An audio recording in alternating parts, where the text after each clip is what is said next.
Hello and welcome, সকলকে জানাই success point Bangla তরফ থেকে স্বাগত। সর্বপ্রথমে আমি সবার কাছে ক্ষমা চেয়ে নেব, কারণ দীর্ঘ ব্যস্ততার কারণে দীর্ঘদিন ধরে ভিডিও আপলোড করা হয়নি আমাদের চ্যানেলে। রেগুলার ভিডিও না করার জন্য তোমাদের আমি ক্ষমা প্রার্থী। তবে আজকে আমরা নিয়ে চলে এসেছি তোমাদের দর্শন, অর্থাৎ সামনে তোমার থার্ড সেমিস্টার পরীক্ষা। এই থার্ড সেমিস্টার পরীক্ষার আগে দর্শন বিষয়ের বিভিন্ন চ্যাপ্টারের লাস্ট মিনিট সাজেশন এবার থেকে তোমাদের চ্যানেলে পোস্ট হবে। তাই আজকে হচ্ছে দর্শন বিষয়ের অর্থাৎ পাশ্চাত্য অধিবিদ্যার দ্রব্য চ্যাপ্টার নিয়ে আলোচনা করব। হাতে গোনা কয়েকটি প্রশ্ন তোমরা অবশ্যই লিখে রাখো, অথবা তোমরা এই প্রশ্নগুলি অতি গুরুত্বপূর্ণ এবারের পরীক্ষায়, যেগুলি না পড়লেই নয়, অর্থাৎ কমন যোগ্য প্রশ্ন। আশা করি এই কয়েকটি প্রশ্ন পড়লেই তোমরা পরীক্ষায় কমন পাবে।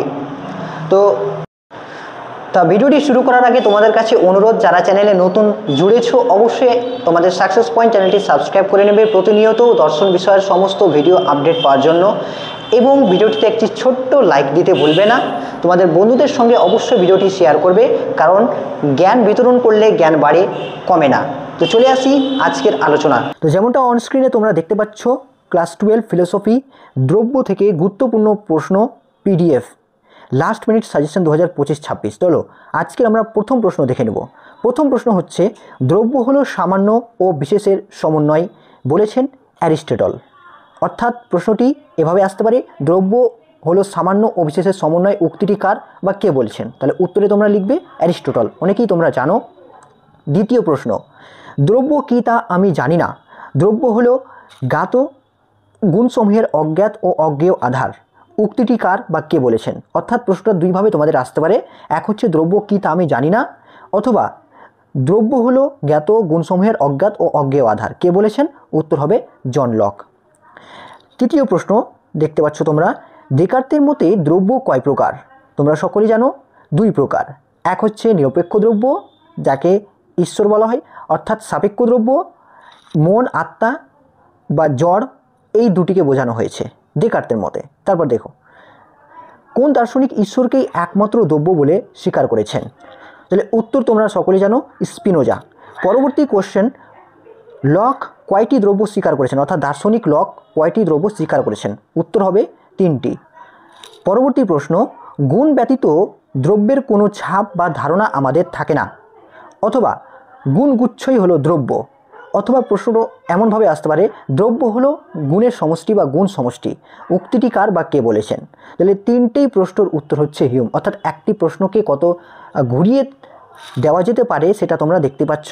তো অবশ্যই গুণ ব্যতীত দ্রব্যের ধারণা, কোনো ছাপ বা ধারণা আমাদের থাকে না, গুণগুচ্ছ হলো দ্রব্য, দ্রব্য হলো গুণ সমষ্টি, উক্তিটি কার বা কে বলেছেন? উত্তর হবে হিউম। পরবর্তী কোশ্চেন দেখো, দ্রব্য ইজুয়াল টু ঈশ্বর ইজুয়াল টু প্রকৃতি। তোমরা সকলে জানো, এর উত্তরটা কি হবে? অবশ্যই তোমরা কমেন্ট সেকশানে 7 নম্বর বলে আনসারটা লিখে দাও। দেখি কে কে পারছে, কে কে পারছে না। অবশ্যই তোমরা সকলেই জানো, কমেন্ট করবে অবশ্যই এই উত্তরটা। তারপর 8 নম্বর কোশ্চেন দেখো, সাবস্টেন্স কথাটির ব্যুৎপত্তিগত অর্থ কী? সাবস্টেন্স কথাটির ব্যুৎপত্তিগত অর্থ হচ্ছে কোনো কিছু নিম্নে দণ্ডায়মান। পরবর্তী কোশ্চেন, সাবস্টেন্স কথাটি কোন ল্যাটিন শব্দ থেকে এসেছে? উত্তর হবে সাবস্টেন্সিয়া। তার পরবর্তী কোশ্চেন, স্পিনোজার মতে দ্রব্য কী? স্পিনোজার মতে দ্রব্য কী? উত্তর দ্রব্য স্বয়ম্ভু সবেদ্য এক। অর্থাৎ এর আগে আমি বলেছিলাম, বা প্রশ্নটা এভাবে তোমাদের ঘুরিয়েও আসতে পারে, দ্রব্য স্বয়ম্ভু, তার হচ্ছে সবেদ্য এক, উক্তিটি কার, এভাবেও প্রশ্নটা আসতে পারে। পরবর্তী কোশ্চেন দেখো, দ্রব্য হলো স্বয়ংক্রিয় এবং নিরংশ, নিত্য, কে বলেছেন? অবশ্যই লাইবনিজ। তারপরে দেখো, কোন দার্শনিক মুখ্য ও গণগুণের পার্থক্য অস্বীকার করেছেন? উত্তর বাকলে। পরবর্তী কোশ্চেন, স্বাধীন আত্মসক্রিয়তাই হলো দ্রব্যের লক্ষণ, কে বলেছেন? উত্তর হবে লাইবনিজ। পরবর্তী কোশ্চেন, ডেকার্ট কয়টি দ্রব্য স্বীকার করেছেন? 3টি। এর আগে আমরা জানলাম ডেকার্ট এর দ্রব্যের প্রকারভেদ, এটা হচ্ছে 3টি দ্রব্য তিনি স্বীকার করেছেন টোটাল। 17 নম্বর, জড়দ্রব্য হলো সংবেদনের সমষ্টি মাত্র, কে বলেছেন? উত্তর হবে হিউম। পরবর্তী কোশ্চেন, লাইবনিজের মতে বিশুদ্ধ চিৎ প্রমাণু বা মনাড, অথবা কোশ্চেনটা এভাবেও আসতে পারে, লাইবনিজ কাকে সর্বোচ্চ মনাড বলেছেন? তাহলে উত্তর হবে ঈশ্বর। বিশুদ্ধ চিৎ পরমাণু এবং সর্বোচ্চ মনাড, দুটোই ক্ষেত্রে যে কোনো যদি হয় তাহলে উত্তর হবে তোমাদের ঈশ্বর। তাহলে কার মতে? দার্শনিক লাইবনিজের মতে। বোঝা গেল? তাহলে প্রশ্নটা এভাবে আসতে পারে যে ঈশ্বর হচ্ছে সর্বোচ্চ মনাড, অথবা ঈশ্বর হচ্ছে বিশুদ্ধ চিৎ পরমাণু, কে বলেছেন? লাইবনিজ। বোঝা গেল? দ্রব্যের ধারণা এক দুর্ভেদ্য উদ্ভট ধারণা, কে বলেছেন? উত্তর হবে হিউম। পরবর্তী দেখো, দ্রব্য বা মনাডকে বহু বা অসংখ্য কে বলেছেন? লাইবনিজ। 24 নম্বর, ড্যাশ এর মতে জগতের সমস্ত বস্তু গাতার মনের ধারণা, উক্তিটি কার? বাকলে। বিশুদ্ধ অর্থাৎ 26 নম্বর দেখো, বুদ্ধিতে এমন কিছু নেই যা পূর্বে অভিজ্ঞতার মধ্যে ছিল না, কে বলেছেন? লক। বাকলের মতে দ্রব্য কয়টি? 2টি। তারপরে দেখো, মুখ্য ও গৌণগুণগুলির, তারপরে পরবর্তী কোশ্চেন দেখো, মুখ্য গুণগুলির বস্তুগত এবং গৌণ গুণগুলির মনোগত, কে বলেছেন? উত্তর হবে লক। দেখো পরবর্তী কোশ্চেন, পূর্ব স্থাপিত শৃঙ্খলাবাদ স্বীকার করেছেন কোন দার্শনিক? উত্তর হবে লাইবনিজ। যা নিজেই অস্তিত্বশীল এবং যাকে নিজের সাহায্যে বোঝা যায় তাই হলো দ্রব্য, কে বলেছেন? উত্তর হবে স্পিনোজা। 25 নম্বর দেখো, দ্রব্য হলো গুণের আধার, কে বলেছেন? দেকার্ত। পরবর্তী কোশ্চেন, কোন দার্শনিক জড়দ্রব্যকে অস্বীকার করেছেন কিন্তু আত্মাকে স্বীকার করেছেন? উত্তর হবে বাকলে। পরবর্তী কোশ্চেন, দ্রব্য হলো চিৎ পরমাণু বা মোনাড হলো চিৎ পরমাণুর অস্তিত্ব স্বীকার করেছেন, এভাবে প্রশ্নটা আসতে পারে। অবশ্যই উত্তর হবে লাইবনিজ, এর আগে আমি তোমাদের বললাম। তারপরে দেখো, মুদ্রণ ছাড়া ধারণা হয় না, উক্তিটি কার বা কে বলেছেন? এই প্রশ্নটির উত্তর তোমরা সকলে জানো, অবশ্যই কমেন্ট সেকশানে লিখে জানাবে। একটা কথা মনে রাখবে যে মুদ্রণ কথাটি উল্লেখ থাকলেই অবশ্যই একজন দার্শনিকের কথা তোমাদের মাথায় অবশ্যই আসবে। তো সে কোন দার্শনিক অবশ্যই কমেন্ট সেকশানে লিখে জানাও, ঠিক আছে? অতি গুরুত্বপূর্ণ প্রশ্ন। তার পরবর্তী কোশ্চেন দেখো, দ্রব্য হলো অবিভাজ্য, স্বয়ংক্রিয় এবং চেতন, কে বলেছেন? লাইবনিজ। পরবর্তী কোশ্চেন দেখো, দ্রব্য সর্বদা বিশেষ্য পদ হয়, উক্তিটি কার? অ্যারিস্টটল। 42 নম্বর কোশ্চেন দেখো, আত্মার অস্তিত্ব স্বীকার করেছেন কে? তার পরবর্তী কোশ্চেন, দ্রব্য এক নয় বহু, কে বলেছেন?